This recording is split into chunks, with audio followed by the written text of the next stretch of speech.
Aquele uivo... Cara, aquele uivo ainda rasga a minha alma em pedaços. E olha que eu, Fernando, e meu parceiro Eric já vimos de tudo nessa vida de caçador. Já encaramos onça pintada de frente. Já nos perdemos no meio do nada por dias. Já sentimos o bafo gelado da morte no pescoço. Mas nada, nem as piores lembranças chegam perto do que a gente viveu naquela noite. Virou nosso pesadelo particular, sabe? O tipo de coisa que te faz guardar as armas e nunca mais olhar para elas. A gente estava no fim do mundo, de verdade. Era um lugar tão isolado, tão remoto, que até o ar parecia mais denso, mais antigo. Nem sinal de celular pegava. Não tinha alma viva por quilômetros. Só mato fechado, montanha escura e aquele silêncio que às vezes grita mais alto que qualquer barulho. Tínhamos levado 3 dos nossos melhores cães de caça. O Trovão, um Rottweiler puro, forte como um touro, leal e com um latido que já espantou muito bicho grande. A Fúria, uma pitbull ágil e sem medo, os olhos sempre atentos e um faro invejável. E o Velho Lobo, um vira-lata arisco e experiente, que já tinha mais anos de mata do que a gente, com uma inteligência que beirava o humano. Nosso objetivo? A Pantera, uma onça preta lendária da região, conhecida por sua ferocidade e por ser quase um fantasma na escuridão da noite. Estávamos havia dias rastreando suas pegadas, seus arranhões nas árvores, as carcaças de animais menores que ela deixava para trás como um rastro de migalhas para nos guiar. Naquela noite, sentíamos que estávamos perto. O cheiro dela era quase palpável no ar gelado. O arrepio na nuca era constante. A gente caça por esporte, pelo desafio de ser mais esperto que o bicho, e só o que dá para aproveitar. A Pantera era a nossa prova, a nossa marca, o troféu final de uma vida dedicada à mata. A noite caiu de repente, como um pano preto jogado sobre a serra, engolindo os últimos vestígios de luz. E com ela, aquele frio que não é só do tempo. É um frio que parece entrar na alma, um pressentimento. A gente estava lá, eu e o Eric, encolhidos na espreita, atrás de umas pedras musgosas perto de um córrego murmurante, com os rifles já no jeito, a respiração presa na garganta. Os cães estavam tensos, mas quietos, farejando o ar, suas narinas dilatadas, tentando captar qualquer sinal da onça. Sentíamos o cheiro forte e característico da pantera por perto, uma mistura selvagem de felino e terra úmida, quase metálico. A lua, escondida por nuvens densas e pesadas, mal riscava a escuridão da trilha, e as sombras das árvores pareciam ganhar vida própria, dançando conforme o vento as empurrava. O vento gelado sussurrava entre as copas das árvores, um som lúgubre, e o cheiro de terra úmida, de mato e da onça preenchia tudo. Era o momento, a hora dela aparecer. Tínhamos certeza. E ela apareceu. Silenciosa como um fantasma, a pantera surgiu entre as árvores, seus olhos verdes esmeralda brilhando fracamente na escuridão, 2 pontos de luz selvagem. Era maior do que imaginávamos, seus músculos retesados enquanto ela se inclinava para beber água no córrego, ignorando por um instante tudo ao seu redor. Nossos corações dispararam. Era agora. Nossos dedos formigavam no gatilho, a adrenalina começando a correr. Mas antes que pudéssemos sequer levantar os rifles, antes que o velho lobo pudesse soltar o latido de alerta que sempre precedia um ataque, ouvimos. Primeiro, de longe, um uivo. Não era um uivo de lobo comum nem de onça. Era um som arrastado, solitário, mas ao mesmo tempo imponente, quase um lamento ecoando pelas encostas da montanha. Um som que parecia vir das profundezas da terra. Um calafrio gelado, diferente de qualquer frio que o vento pudesse trazer, percorreu minha espinha e eu senti Eric ao meu lado endurecer. Nossos cães, que momentos antes estavam tensos, agora tremiam. O Trovão e a Fúria, normalmente destemidos, recuaram para perto das nossas pernas, um rosnado baixo e medroso escapando de suas gargantas. O velho lobo, o mais experiente, empinou as orelhas e olhou fixamente para a direção do som. Seu corpo rígido, o rabo entre as pernas. Ele sabia. Ele já sentia que algo estava terrivelmente errado. Então a criatura surgiu. Desajeitada a princípio, como se estivesse se acostumando a andar em 2 pernas, mas ganhando forma a cada passo. Era grande, imponente, com uma musculatura animalesca e um andar que misturava o de um lobo com algo mais humanoide. Pelos escuros cobriam seu corpo e suas garras longas e afiadas arranhavam o chão. Seus olhos brilhavam em um vermelho faminto, quase como brasas vivas na escuridão, fixos na pantera, que a essa altura já tinha percebido o perigo e estava tensa, pronta para reagir. Não era um lobo comum, não era um urso. De longe, já dava para sentir o terror emanando daquela coisa. Uma aura de maldade antiga que nos sufocava. A pantera instintivamente rosnou, um som gutural de alerta, arqueando as costas, seus olhos focados na ameaça desconhecida. Ela sabia que aquele não era um predador comum, que ela nunca tinha visto nada igual. Em segundos, a luta começou. Uma batalha brutal e silenciosa, quase um balé macabro, sob a luz fraca das estrelas que conseguiam furar as nuvens. A criatura atacou com uma ferocidade inacreditável, garras enormes rasgando o ar em arcos mortais. A pantera, ágil e poderosa, revidava com mordidas precisas e patadas violentas, tentando desesperadamente se livrar do monstro.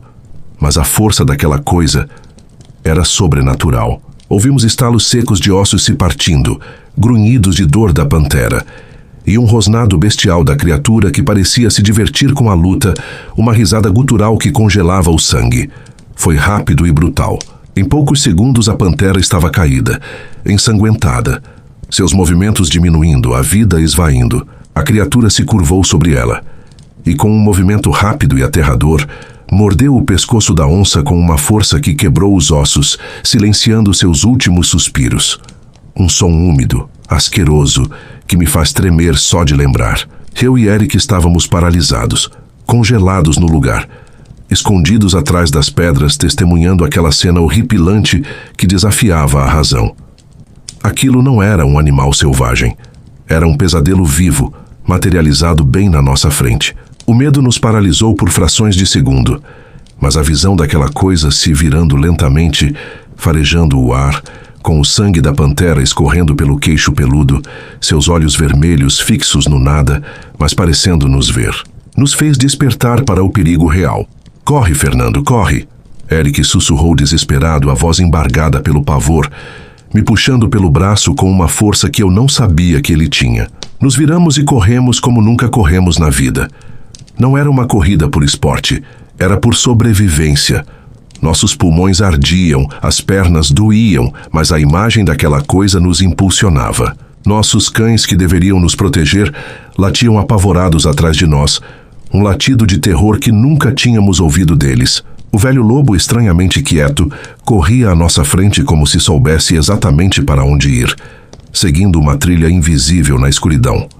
Olhei para trás por um instante e vi a criatura. Ela não parecia correr como um animal normal. Não corria, ela saltava, cobrindo distâncias assustadoras com um único impulso. Seu movimento era desengonçado, mas incrivelmente rápido, e aqueles olhos vermelhos. Eles nos seguiam implacavelmente na escuridão. A noite virou um inferno. A criatura estava no nosso encalço, implacável, incansável. Ouvíamos seus passos pesados, quebrando galhos e folhas secas atrás de nós, seus rosnados guturais cada vez mais próximos, parecendo soprar no nosso pescoço. O cheiro forte e podre da criatura era constante, nos asfixiando a cada respirada ofegante. O trovão, nosso Rottweiler, em um ato de bravura desesperada, parou e rosnou, se virando para enfrentar a besta para nos dar preciosos segundos. Ele latiu uma última vez, um som desafiador. Ouvimos um rosnado monstruoso que fez o chão vibrar, um grito curto e agudo do trovão, seguido de um estalo úmido e um gemido final que nos cortou a alma. O trovão se foi. A criatura não parou, ela só continuou vindo. A fúria, leal até o fim, hesitou por um momento e depois voltou para trás, latindo com uma fúria selvagem para a criatura, tentando atraí-la para longe de nós. Ouvimos a mesma sequência terrível, rosnado, grito e o som inconfundível de carne sendo rasgada. A fúria, ela também se foi. Perdemos mais um. Só o velho lobo ficou conosco. Um fantasma silencioso, guiando-nos pela mata escura, evitando os caminhos óbvios, como se conhecesse a criatura e soubesse exatamente como escapar de seu abraço mortal. A noite pareceu durar uma eternidade. Cada som da floresta amplificado pelo terror que nos perseguia. Sentíamos o bafo quente daquela coisa em nossos calcanhares em alguns momentos.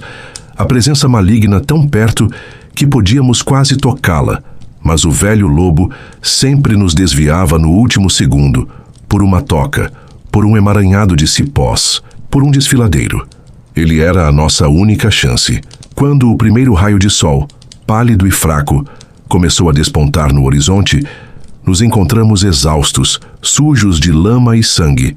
Nosso ou dos cães não sabíamos, escondidos em uma clareira densa, os corpos doloridos e a mente à beira do colapso. A criatura não estava à vista, mas sabíamos que ela podia estar em qualquer lugar espreitando.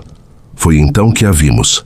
Ela estava na clareira, não muito longe, imponente e assustadora, mesmo sob a luz fraca da manhã. Estava distraída, roendo os restos da pantera, que ela havia carregado até ali, uma cena grotesca de saciedade. Era a nossa chance, a única. Com o coração na garganta e as mãos tremendo tanto que quase derrubamos os rifles, eu e Eric levantamos as armas lentamente. O velho lobo, ao nosso lado, soltou um rosnado baixo, um som calculado, pronto para qualquer coisa.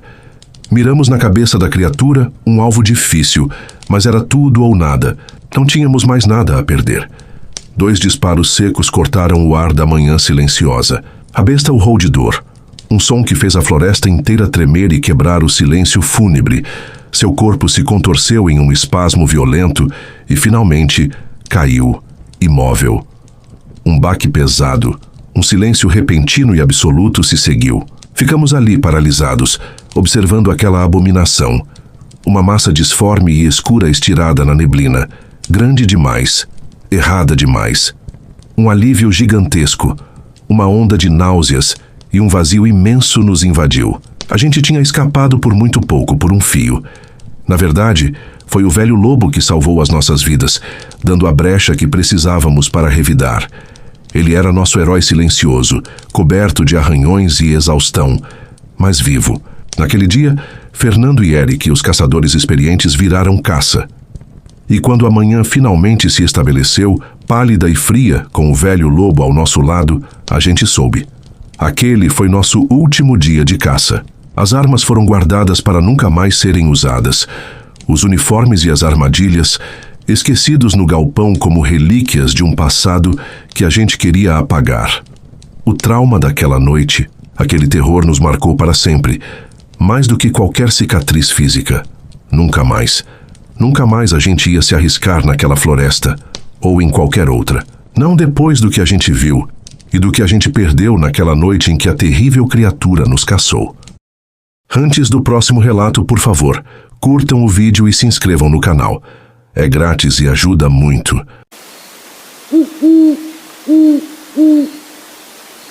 Faz muitos anos que a história aconteceu, tantos que as lembranças deviam ter virado pó, sabe? Mas não, elas insistem em ficar aqui, geladas e nítidas, como se tudo tivesse acontecido ontem. Eu era um menino bobo na época, um moleque que mal sabia amarrar os próprios sapatos, mas as imagens daquele inferno estão gravadas a ferro e fogo na minha memória. E vou te contar, não tem um dia que elas não me peguem de surpresa, bem na garganta. Naquele tempo, o engenho da família Vasconcelos era um lugar que vivia num ritmo só, sabe? Sol a pino o dia todo, moenda rangendo sem parar. As noites davam um respiro. Vinham com os cantos tristes da gente da senzala e o coachar sem fim dos sapos. Eu, como disse, era pequeno, mal chegava na altura da cintura dos homens. Mas lembro bem de como era tudo, antes da escuridão engolir a gente. A vida era dura, cruel mesmo, mas tinha uma rotina. A gente sabia o que esperar. Até que o Zé chegou. Ele veio de muito longe, um homem grande, forte, com uns ombros que pareciam carregar o mundo. Mas o que mais pegava era o olhar dele.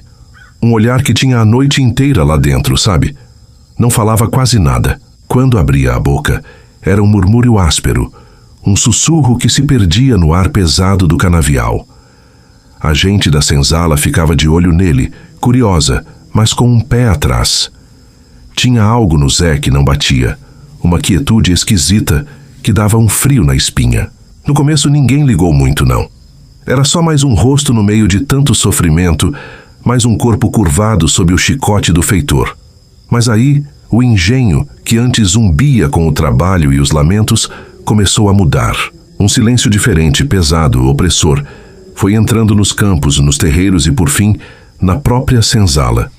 Um silêncio que parecia gritar que algo estava muito errado. As primeiras noites foram os uivos. E não era uivo de cachorro, não. Era um som arrastado, gutural, que parecia vir do chão mesmo, das entranhas da terra. Um lamento que revirava o estômago e arrepiava cada pelo do corpo. Os cachorros do engenho, que antes eram uns brutos de coragem, agora se encolhiam nos cantos. Os olhos vermelhos de puro terror, tremendo que nem vara verde. E aí de manhã, o pesadelo ganhava forma. Não eram só umas galinhas mortas, não. Era porco, ovelha, até bezerro que tinha acabado de nascer. Tudo estripado, os corpos rasgados com uma precisão medonha, como se um açougueiro do inferno tivesse feito uma festa macabra. O cheiro de sangue, azedo e de ferro grudava no ar. As cabeças retorcidas, os olhos vazios. Era um espetáculo de doer a alma, ninguém aguentava olhar por muito tempo. Mas o que dava mais medo eram as marcas. Não eram pegadas de onça, não. Eram pegadas gigantes com uns 4 dedos enormes, terminando em garras que pareciam lâminas de faca, bem cravadas na terra úmida. Em alguns lugares a gente via a textura da sola da criatura, grossa e cheia de calo, sabe? Perto do moinho velho, tinha um carvalho que já estava lá há séculos, e ele mostrava uns rasgos fundos e compridos, como se uma força demoníaca tivesse arrastado as garras pelo tronco, arrancando pedaços de madeira que escorriam uma seiva escura, parecendo sangue de árvore. É coisa do diabo, sussurravam as velhas, fazendo o sinal da cruz, os olhos arregalados de horror. O feitor, um homem que não tinha medo de nada, andava pálido, com um brilho de desespero no olhar. Aí o terror virou desespero com os sumiços. Não tinha grito nem briga, a gente simplesmente evaporava. O João, um moleque de uns 12 anos, foi mandado buscar lenha no mato e nunca mais apareceu. A cesta dele ficou lá, caída, vazia. Dias depois, a Maria, uma escrava velhinha, sumiu da senzala no meio da noite. A esteira dela lá, arrumadinha, as poucas coisinhas dela intocadas. Era como se a terra a tivesse engolido a gente. O pânico era uma neblina grossa que não saía de cima do engenho. As conversas pararam, só se ouvia sussurro apavorado e olho desconfiado. Ninguém queria ficar sozinho. A escuridão da noite, que antes era só pra gente descansar, virou um bicho, um buraco negro de onde o mal podia saltar a qualquer minuto. Foi numa noite de lua cheia, clara que parecia dia, mas com uma sinistra luz prateada que deformava as sombras. O vento uivava que nem alma penada, e as árvores pareciam cochichar uns segredos antigos. O senhor do engenho, já de cabelo em pé, mandou um grupo de capangas e uns escravos mais jovens, armados com foices e uns lampiões, para dar uma varredura na mata. Eu estava entre eles, tremendo de medo, mas obedecendo às ordens. Afinal, quem era eu para questionar? A gente tinha que ir. Foi então que ouvimos um grito. Não era grito de gente, não. Era um som de bicho, um rugido misturado com um lamento que rasgou o ar e fez o chão tremer embaixo dos nossos pés. O cheiro veio logo depois. Um cheiro de podre, de carne estragada, misturado com algo metálico, como sangue velho e ferrugem. Nauseabundo de embrulhar o estômago. Corremos, o coração batendo forte que nem tambor, as tochas tremendo nas mãos. E então nós o vimos. Não era mais o Zé. Era uma abominação que desafiava a própria razão. Uma criatura colossal, facilmente o dobro do tamanho de um homem, com a pele preta e toda retorcida, cheia de uns ossos saltando e umas veias que pareciam pulsar sob a luz da lua. O corpo era meio de gente, mas todo torto, um horror. Os braços eram compridos demais, e as mãos... as mãos eram umas massas disformes de músculo e osso, com garras afiadas que nem navalha, brilhando úmidas. Os dedos eram longos e finos, capazes de rasgar a carne como papel. A cabeça... Meu Deus, a cabeça! Não tinha um fio de cabelo, e a boca se abria numa fenda irregular, revelando fileiras de dentes pontudos e tortos que pareciam cacos de vidro quebrados. Mas o mais aterrador eram os olhos. E 2 bolas de fogo, de um vermelho vivo que ardiam com uma maldade pura sem nada de humano.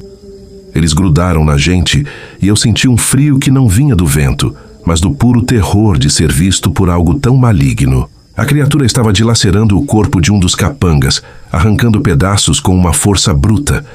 O sangue espirrando e pintando a terra. O barulho dos ossos quebrando era ensurdecedor. Ela se virou para nós com uma velocidade que dava medo, soltando um chiado gutural, como se o ar estivesse saindo de um pulmão podre. Os homens gritaram, alguns largaram as armas e saíram correndo em pânico. Não dava tempo nem de pensar. A criatura saltou, cobrindo a distância num piscar de olhos. Eu vi as garras dela se fecharem num dos escravos, levantando ele no ar que nem boneca de pano antes de jogá-lo contra uma árvore com uma força esmagadora. O crânio do coitado abriu que nem fruta madura. Outro foi rasgado no meio, as tripas esparramando no chão molhado. O terror não era mais só um sentimento. Era algo ali apertando a gente. O cheiro de tripa e de medo se misturava no ar. Gritei, um grito fino de criança, e corri. Corri como nunca tinha corrido na vida, sem olhar para trás. O som dos gritos dos meus companheiros sendo feitos em pedaços ainda ecoando nos meus ouvidos. Não sei como, mas consegui me enfiar num matagal e de lá seguir correndo até a senzala. Cheguei lá cambaleando, quase caindo, com a boca cheia de poeira e o corpo tremendo tanto que mal conseguia ficar em pé. Minha mãe me achou, me abraçou com uma força desesperada. E ali ficamos, no paiol em meio ao feno e ao cheiro doce da madeira, ouvindo os sons distantes do inferno que se instalara do lado de fora. Foi quando a gente entendeu que o terror verdadeiro tinha começado. O Zé não era só um homem, era um monstro, e ninguém sabia como pará-lo. O massacre durou horas, ou talvez só uns minutos. A gente perdeu a noção do tempo no meio daquele horror. Quando o sol começou a aparecer no horizonte, tingindo o céu de um vermelho doentio, o silêncio finalmente veio. Mas era um silêncio diferente. Um silêncio pesado, carregado de morte e desespero. O engenho virou um cemitério. Corpos espalhados por todo lado, alguns nem dava para reconhecer, de tão dilacerados. A casa grande estava vazia. As portas escancaradas, como se os donos tivessem fugido às pressas. O senhor e a família dele desapareceram, sumiram. Foi então que o velho pai Jeremias, um escravo já curvado pelo tempo, com a pele enrugada e os olhos que tinham visto demais na África, de onde ele veio, puxou o feitor para um canto. O feitor, pálido e com os olhos esbugalhados de terror, parecia ter envelhecido 10 anos numa noite só. Senhor feitor, ele sussurrou, a voz rouca, nas minhas terras, para pegar leão bravo, a gente não vai na força bruta. A gente cava. O feitor ouviu desesperado, mas a calma do pai Jeremias parecia uma luz no meio da escuridão. Pai Jeremias explicou a pegada de leão, uma armadilha esperta.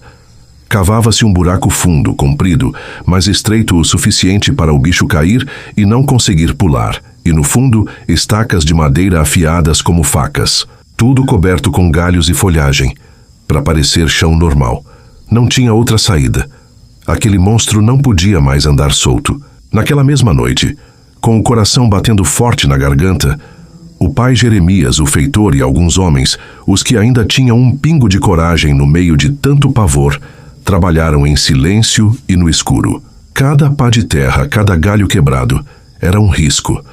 O medo de a criatura aparecer a qualquer momento fazia o suor escorrer frio pelas costas da gente. Eles cavaram o inferno no chão, perto de uma trilha que a criatura usava sempre, e cobriram tudo direitinho, quase invisível na escuridão.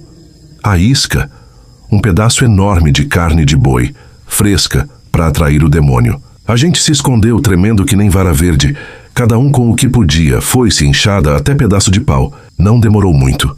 Os uivos distantes foram se aproximando, e um farfalhar sinistro na mata anunciou a chegada da criatura. Ela farejou a carne, os grunhidos roucos ficando mais altos. E então, com seu peso terrível, ela pisou em cima da cobertura da armadilha. O chão falso cedeu com um estalo seco e um rugido de fúria e dor, um som que parecia arrancar a alma, ecoou pela noite quando ela despencou na fossa. As estacas de madeira cravaram fundo na carne retorcida. Urros de dor e raiva vinham lá de baixo, de gelar o sangue. A criatura estava presa, berrando e se debatendo como um demônio enjaulado. Mesmo ferida, ela não era fraca. Era o puro mal e não ia ceder fácil.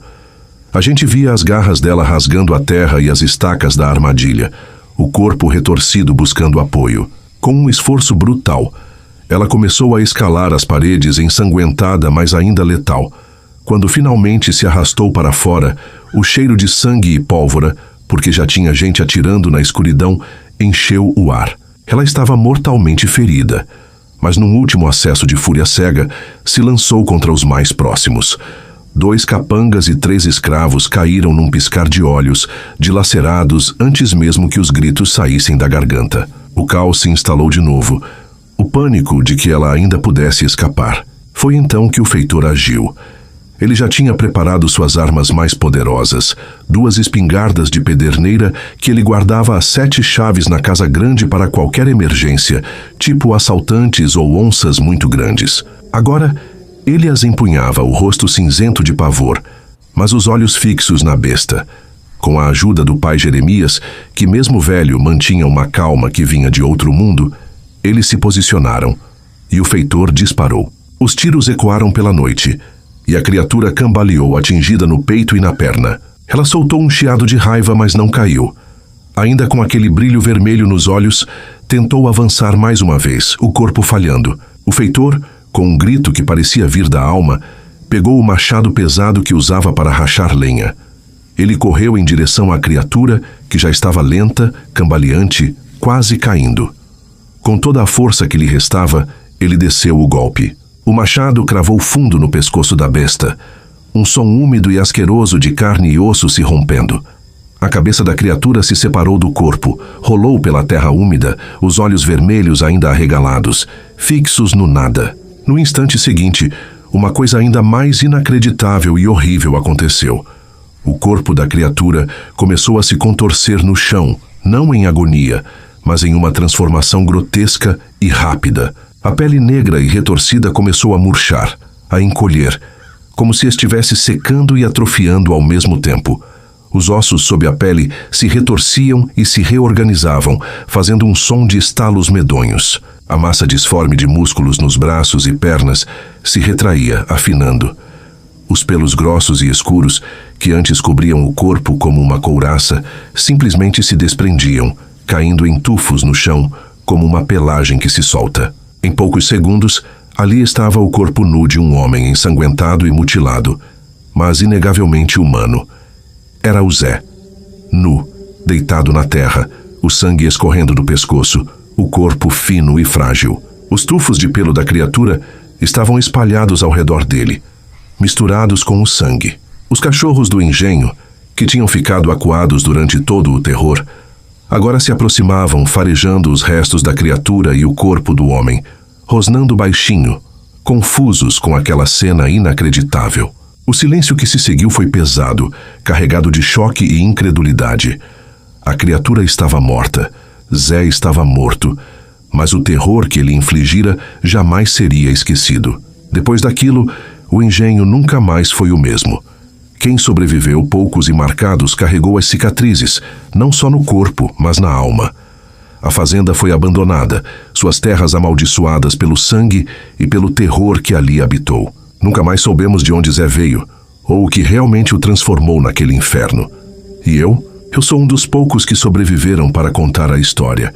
Um fantasma de um tempo de horror, com as marcas daquela criatura gravadas não na pele, mas na alma. A sombra do engenho ainda me persegue, um lembrete constante de que o mal pode assumir as formas mais inesperadas e grotescas, e que a sabedoria ancestral, unida à coragem desesperada, pode às vezes triunfar sobre a mais terrível das ameaças.